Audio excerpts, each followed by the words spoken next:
Right now, somewhere in your house, your phone is buzzing with a notification you don't need.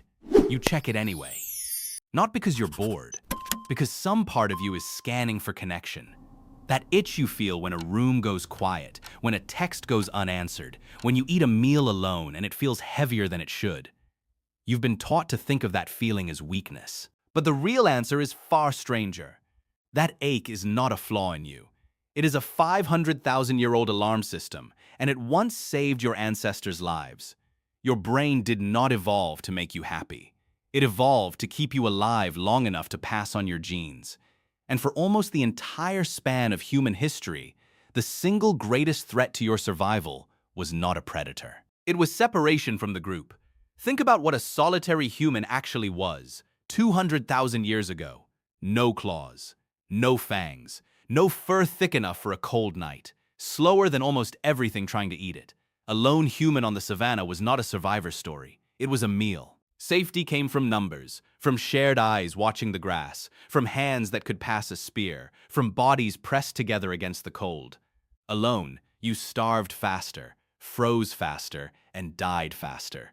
So evolution did something ruthless and brilliant. It built pain directly into disconnection. Here's the part that changes everything. Loneliness feels like an emotion, but it functions like hunger. Hunger doesn't politely suggest you eat. It floods your body with discomfort until you fix the problem. Loneliness works the exact same way. It's not a mood. It's a biological siren, wired into you by the same evolutionary pressure that gave you thirst and pain. Feel that hollow ache after a week with no real conversation? That's not sadness malfunctioning. That's 50,000 generations of ancestors screaming at you to go find your tribe. The psychologist John Cacioppo spent decades studying this exact mechanism, and he called loneliness an evolutionary signal as fundamental as hunger or thirst. His research found that chronic loneliness doesn't just feel bad. It raises inflammation, disrupts sleep, and puts measurable strain on the cardiovascular system. Your body treats disconnection as a physical threat, because for most of human history, it was one. But why would a feeling need to hurt this much? Wouldn't a gentle nudge have been enough? No, because gentle nudges get ignored. Pain does not. Think about what happens when you touch something hot. You don't calmly consider moving your hand. You yank it back instantly, because the discomfort is too intense to override. Loneliness had to be built the same way, sharp enough that no early human could simply shrug it off and wander away from the group for good. The ones who felt mild disconnection and ignored it didn't survive to raise children. The ones who felt it as urgent, unbearable, impossible to sit with, went back to the fire, back to the group, back to safety. And they were the ones whose genes made it to you. This is where the story gets stranger.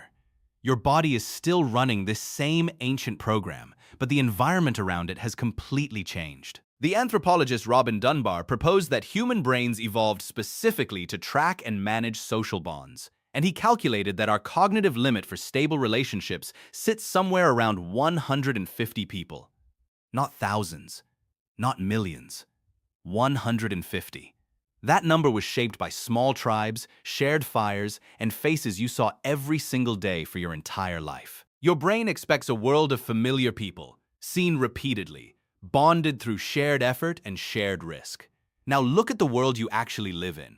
You can have 3,000 online friends and still feel the ancient alarm blaring. You can be surrounded by coworkers all day and come home to that same hollow static in your chest. Why? Because your nervous system isn't counting followers. It isn't counting likes. It's asking a much older, much blunter question.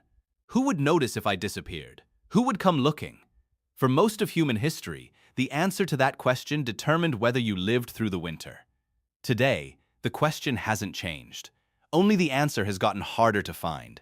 This mismatch has consequences that go far beyond feeling a little down. The researcher Julianne Holt-Lundstad analyzed data spanning hundreds of thousands of people and found that chronic loneliness carries a mortality risk comparable to smoking 15 cigarettes a day.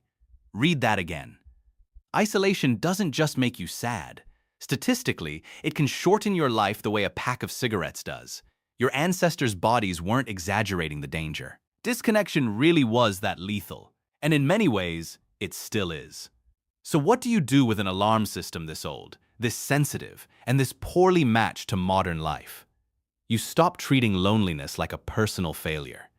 That's the twist buried underneath all of this. You've probably been told, directly or indirectly, that feeling lonely means something is wrong with you. That you should be more outgoing, more likable, more interesting. But loneliness isn't a verdict on your character. It's a signal, exactly like hunger, and you don't shame yourself for getting hungry. You don't call yourself broken because your stomach growled. You just eat.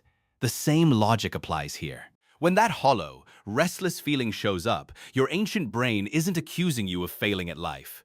It's doing its oldest job. It's telling you, as urgently as it possibly can, to go find your people. Not scroll toward them. Not glance at their photos. Find them. Sit across from them. Let your nervous system register another human being physically nearby, because that is the only signal ancient enough to actually satisfy the alarm. This is also why digital connection can feel so hollow even when it's constant. Your alarm system evolved long before screens existed, and it still can't fully distinguish a genuine bond from a notification. For a moment, a like or a message quiets the static, the same way a sip of soda quiets thirst without truly hydrating you. It works just enough to keep you coming back, but never enough to switch the alarm off completely. That's not a personal weakness either. That's an ancient system meeting an environment it was never built for. There's something almost tender in all of this, once you see it clearly. Every time you've felt embarrassed about wanting company, every time you've called yourself needy for missing someone, you were fighting one of the oldest and most protective instincts your species ever developed. The instinct that kept a fragile, clawless, furless primate alive on a hostile planet long enough to build cities, write language, and eventually invent the very phone in your pocket.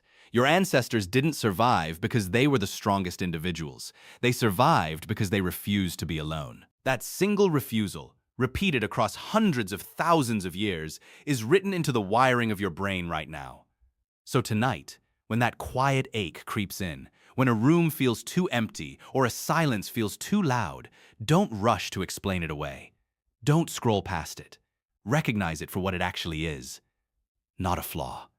Not weakness. A message, older than language itself, passed down through every single ancestor who ever felt it and chose, in that moment, to go find their tribe.